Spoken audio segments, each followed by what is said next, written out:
இந்த trigger movement use பண்ணுறனால உங்கள் பேட்டிங்கில் ஏதாவது அட்வான்டேஜ் இருக்கா? ஆல்ரெடி நீங்கள் ட்ரிகர் மூவ்மெண்ட் யூஸ் பண்ணுறவங்களா இருந்துச்சு அப்படின்னா நீங்கள் கரெக்டாக யூஸ் பண்ணுறீங்களா அப்படின்னு ஒரு சில பாயிண்ட்ஸ் இந்த வீடியோவில் வச்சிருக்கேன். அது கூடவே இந்த ட்ரிகர் மூவ்மெண்ட்டை எப்படி நம்ம கரெக்டாக யூஸ் பண்ணுறது, எப்போலாம் அந்த ட்ரிகர் மூவ்மெண்ட்டை யூஸ் பண்ணலாம் அப்படிங்கிறதையும் சேர்த்து சொல்லியிருக்கேன். இந்த ட்ரிகர் மூவ்மெண்ட் அப்படிங்கிறது லெதர் பாலுக்கு மட்டும் கிடையாது. ஈவன் நீங்கள் வந்து ஒரு ஸ்டம்பர் பாலில் இல்லைனா டென்னிஸ் பால் ஆடுறவங்களா இருந்தால் கூட இந்த ட்ரிகர் மூவ்மெண்ட் அப்படிங்கிறது ரொம்ப வந்து யூஸ் ஆகும். இந்த ட்ரிகரில் நிறைய டைப் இருக்குது. ஒவ்வொருத்தர் ஒவ்வொரு மாதிரி பண்ணுவாங்க. இப்போ ஒரு சிலர் வந்து இந்த மாதிரி பேக்வேர்டில் வந்து ட்ரிகர் பண்ணுவாங்க, ஒரு சிலர் வந்து சைடில் வந்து ட்ரிகர் பண்ணுவாங்க, ஒரு சிலர் வந்து ஃப்ரண்ட்டில் வந்து இந்த மாதிரி ஓப்பன் பண்ணுவாங்க. ஸோ ரோஹித் சர்மாலாம் பார்த்தீங்கன்னா இந்த மாதிரி ஃப்ரண்ட்டில் தான் ஓப்பன் பண்ணுவார். இதையுமே நம்ம வந்து ட்ரிகர் அப்படின்னு தான் சொல்லுவோம். ஸோ எக்ஸ்போர்ட்லாம் பார்த்தீங்க அப்படின்னா இதை வந்து செட் அப்படின்னு சொல்லுவாங்க. பட் நம்ம இதை ட்ரிகர்னே வந்து வச்சுக்கலாம். ஸோ காமனாக அந்த ட்ரிகர் நம்ம வந்து யூஸ் பண்ணுறதுக்கு நம்மள ஆக்டிவ் ஆக்கிக்கிறதுக்காக தான். இப்போ நம்ம வந்து ஒரு ஸ்டாண்ட்ஸில் நின்றுட்டு இருக்கோம் அப்படின்னா பால் வருது, நம்மளே வந்து ரெடி ஆகு, பால் வந்துட்டு இருக்கு அப்படின்னு நம்மளே வந்து அலர்ட் பண்ணிக்கிறதுக்காக தான் இந்த ட்ரிகரே வந்து யூஸ் பண்ணுறோம். ஸோ இன்னொரு விஷயம் பார்த்தோம் அப்படின்னா நம்மளோட வெயிட்டை ஃப்ரண்ட் ஃபுட் அண்ட் பேக் ஃபுட்டுக்கு ஃப்ளூயண்ட்டாக வந்து ட்ரான்ஸ்ஃபர் பண்ணுறதுக்கும் இந்த ட்ரிகர் வந்து நம்ம யூஸ் பண்ணுவோம். ஸோ சிம்பிளாக சொல்லணும் அப்படின்னா ரெண்டே பாயிண்ட் தான். ஜஸ்ட் நம்மள ஆக்டிவ் ஆக்கிக்கிறதுக்கும், அதாவது ரெடி ஆக்கிக்கிறதுக்கு, பாலை ரெடி ஆக்கிக்கிறதுக்கும். ஸோ செகண்ட் ஒன் பார்த்தோம் அப்படின்னா ஃப்ளூயண்ட்டாக வந்து front foot and back foot போகிறதுக்காக தான் இந்த ட்ரிகரை காமனாக எல்லாருமே வந்து யூஸ் பண்ணிட்டு இருக்கோம். இந்த ட்ரிகரை எந்த மாதிரியான கண்டிஷன்ஸில் யூஸ் பண்ணலாம்? இப்போ ஒரு பவுன்சி விக்கெட் இருக்குது. ஸோ பவுலர் பார்க்கும்போது அவன் வந்து ஒரு 6 அடி 7 அடிக்கு இருப்பான். ஸோ ஈவன் ஜம்ப் வேறு எடுப்பான். ஸோ அந்த மாதிரியான பவுலர்ஸ்லாம் போடும்போது பவுன்ஸாக இருக்கும், ரொம்ப வந்து குயிக்கராக இருக்கும். நம்மளால ஈஸியாக வந்து ஃப்ரண்ட் ஃபுட் அண்ட் பேக் ஃபுட்டுக்கு ட்ரான்ஸ்ஃபர் பண்ண முடியாது. இதனால தேவையில்லாத ஷார்ட் செலெக்ஷன் தப்பாக பண்ணி நம்மளோட பாஸ் பண்றதுக்கு வாய்ப்பு இருக்கு. சோ அந்த மாதிரியான கண்டிஷன்ல இந்த ட்ரிகரை நீங்க வந்து யூஸ் பண்ணலாம். செகண்ட் பாயிண்ட் பார்த்தோம் அப்படின்னா ஒரு அன்ஈவன் விக்கெட்ல எப்போ பவுன்ஸ் ஆகும் தெரியாது, எப்போ வந்து லோ ஆகும் தெரியாது. ஸோ கண்டமேனிக்கு வந்து ஸ்விங் ஆகிட்டு இருக்கும். இந்த மாதிரியான விக்கெட்ல கூட நம்ம வந்து இந்த ட்ரிகர் அப்படிங்கிறத யூஸ் பண்ணலாம். தேர்ட் பாயிண்ட் யாருக்கு அப்படின்னா இவங்களுக்கு நான் வச்ச நேம் என்ன அப்படின்னா ஒரு ரோபோட்டிக் பிளேயர் அப்படிதான். ஸோ டீம்ல கண்டிப்பா ஒருத்தராது இந்த மாதிரி இருப்பாங்க, ரொம்ப வந்து லேசியா இருப்பாங்க. அதாவது பேட்டை கொண்டு வரதுக்குள்ளாடி வந்து பால் போயிடும், போல்ட் ஆயிடுவாங்க. இந்த மாதிரியான பிளேயர்ஸும் இந்த ட்ரிகர் மூவ்மெண்ட்டை யூஸ் பண்ணலாம். அதை தவிர்த்து ஒரு ஸ்லோ விக்கெட்டா இருக்கு, நம்ம எக்ஸ்பெக்ட் பண்ண அளவுக்கு தான் பவுன்ஸ் இருக்கு, ரொம்பவே வந்து ஒரு நல்ல விக்கெட் அப்படிங்கிற பட்சத்தில் நீங்க அங்க வந்து ட்ரிகர் மூவ்மெண்ட் யூஸ் பண்ணணும் அப்படிங்கிற அவசியமே வந்து கிடையாது. இல்ல என்னோட பேட்டிங் ஸ்டைல்ல இந்த ட்ரிகர் மூவ்மெண்ட் வந்துருச்சு, நான் அந்த ட்ரிகர் இல்லாம நான் பேட்டிங்கே ஆட மாட்டேன், அந்த மாதிரி இருந்துச்சு அப்படின்னா நீங்க தாராளமா வந்து யூஸ் பண்ணிக்கலாம். பட் என்னோட சஜஷன் என்ன அப்படின்னா ஒரு நல்ல கிரிக்கெட் ஆடுறது அப்படிங்கிறது அந்த கண்டிஷன்ஸ்க்கு ஏற்ற மாதிரி நம்மள வந்து அடாப்ட் பண்ணிக்கிறது தான். இந்த ட்ரிகரை நம்ம எப்படி கரெக்டா பண்றது, இந்த ட்ரிகர்ல நம்ம காமனா பண்ணக்கூடிய மிஸ்டேக்ஸ் என்ன அப்படிங்கறத நான் வந்து சொல்றேன். ஸோ ட்ரிகர்ல 3 டைப்ஸ் இருக்கு நான் வந்து சொல்றேன். பேக்ல போறது, அதுக்கப்புறம் நம்ம சைட்ல போறது, ஃப்ரண்ட்ல போறது அப்படின்னு வந்து சொல்லியிருந்தேன். இந்த மூணுமே வந்துட்டு நம்ம ஒரே கண்டிஷன்ல யூஸ் பண்ண முடியாது.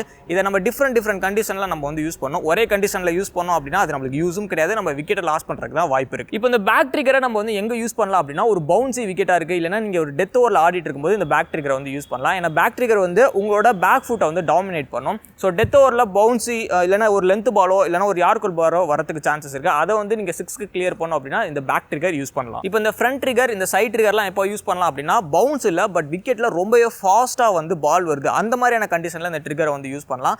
அது மட்டும் இல்லாமல் பவுலர் வந்து அவுட் சைட் ஆஃப் ஸ்டம்ப் கரெக்டாக வந்து போட்டிருக்காரு, ஸோ கிரீஸில் கரெக்டாக அந்த கிரீஸ்லேயே வந்து போட்டுட்டு இருக்காரு அப்படிங்கிற பட்சத்தில் நீங்கள் யூஸ் பண்ணலாம். நிறைய பேர் வந்து இங்கே இருந்துகிட்டே பேட்டை விட்டுட்டே இருப்போம், பேட்டில் படவே படாது. அந்த டைமில் இந்த மாதிரியான சைட் ட்ரிகர் ரொம்ப வந்து யூஸ் ஆகும். ஒரு டெத் ஓவரில் போயிட்டு நீங்கள் இந்த சைட் ட்ரிகர் பண்ணீங்க அப்படின்னா ஒரு யார்கர் பால் வருதுன்னா அதை வந்துட்டு உங்களால் ஃப்ளிக் தான் ஆட முடியும், இல்லை அப்படின்னா அவுட் தான் ஆக முடியும். ஸோ அப்படியே நீங்கள் ஃப்ளிக் ஆடினாலும் உங்களுக்கு ஸ்கொயர் லெக்கில் வந்து ஆள் வச்சிருப்பாங்க, அதனால உங்களுக்கு பெரிய ரன்ஸ் வந்து கிடைக்காது.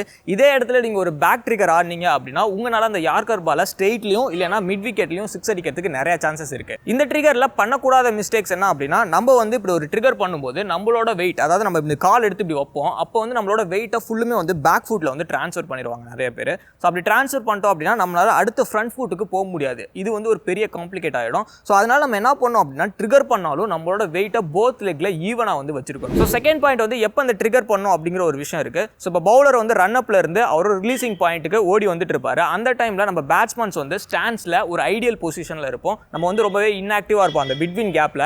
ஸோ நம்மள வந்து ரெடி ஆகிக்கிறதுக்காக தான் இந்த ட்ரிகரை வந்து பண்றோம், அதாவது அலாட் பண்ணிக்கிறதுக்காக. பட் ஒரு சிலர் என்ன பண்ணுவாங்கன்னா பவுலர் அங்கே ரன் அப்ல வரும்போதே இங்கே வந்து ட்ரிகர் பண்ணிடுவாங்க. ஸோ ரிலீசிங் பாயிண்ட் வரைக்கும் அந்த ட்ரிகர்லேயே வந்து நின்றுட்டு இருப்பாங்க. இதுலேயே வந்து அவங்க இன்ஆக்டிவ் ஆகி ஸோ இனிமேல் லேசினஸ் வரதுக்கு வாய்ப்பு இருக்கு. அதனால பவுலர் வந்து எப்போ வந்து ரிலீசிங்ல, அதாவது ஜம்ப் எடுப்பார்ல, அந்த ஜம்ப்ல தான் வந்து நம்ம ட்ரிகர் பண்ணணும். இதான் ஒரு கரெக்டான. ஸோ தேர்ட் பாயிண்ட் வந்து உங்களோட ஹெட் பொசிஷன். நம்ம ட்ரிகர் பண்ணும்போது நிறைய பேர் இந்த மாதிரி முன்னாடி வந்து ஃபால் ஆயிடுவாங்க, உங்களோட ஹெட் பொசிஷனை முன்னாடி ஃபால் பண்ணிடுவாங்க. இதனால நம்ம பாடியை வந்து முன்னாடி ஃபால் ஆகிறதுக்கு வாய்ப்பு இருக்கு. இதனால ஒரு லெக் சைடில் வர ஷாட்டோ ஒரு யார்கர் வர ஷாட்டோ உங்களால் ஆடுறது அப்படிங்கிறது ரொம்ப வந்து காம்ப்ளிகேட்டான ஒரு விஷயம் ஆயிரும். ஸோ இதையும் நீங்கள் வந்து தவிர்த்துக்கோங்க. ஸோ நீங்கள் எந்த ட்ரிகர் பண்ணாலும் உங்களோட ஹெட் பொசிஷன் அப்படிங்கிறது ஸ்டேபிளாக இருக்கணும், உங்களோட ஐ லெவல் கரெக்டாக பேரலல் லைனில் இருக்கணும். இப்படி இருந்துச்சு அப்படின்னா தான் உங்களுக்கு வந்து அந்த ஷாட்டை கிளியராக வந்து அடிக்க முடியும். ஒரு சிலர் ஃப்ரண்ட் ட்ரிகர் பண்ணும்போது அவங்களோட பேலன்ஸ், அதாவது வெயிட்டை வந்து ஃபுல்லுமே ஃப்ரண்ட் ஃபுட்டில் வந்து கொடுத்துருவாங்க. இதனால அடுத்து அவங்களோட காலை முன்னாடி கொண்டு போக முடியாது.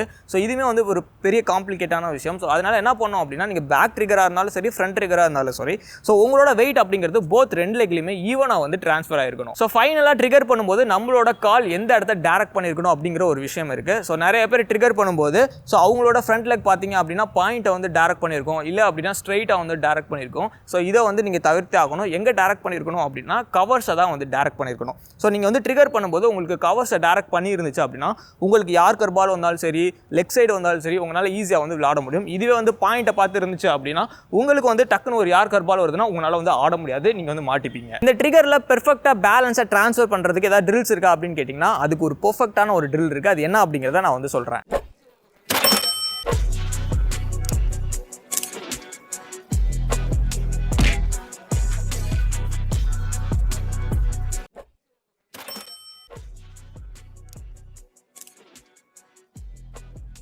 ஓகே, இந்த ஓரளவுக்கு இந்த ட்ரிகர் மூவ்மெண்ட்டை பற்றி இந்த வீடியோவில் நான் கவர் பண்ணிவிட்டு அப்படி தான் நினைக்கிறேன். உங்களுக்கு ஏதாவது டவுட்ஸ் இருந்துச்சுன்னா தாராளமாக நீங்கள் வந்து கமெண்ட் செக்ஷனில் வந்து கமெண்ட் பண்ணலாம். அப்படியே நீங்கள் என்ன நம்ம சேனலை சப்ஸ்கிரைப் பண்ணலைன்னா மறக்காமல் சேனலே வந்து சப்ஸ்கிரைப் பண்ணிக்கோங்க.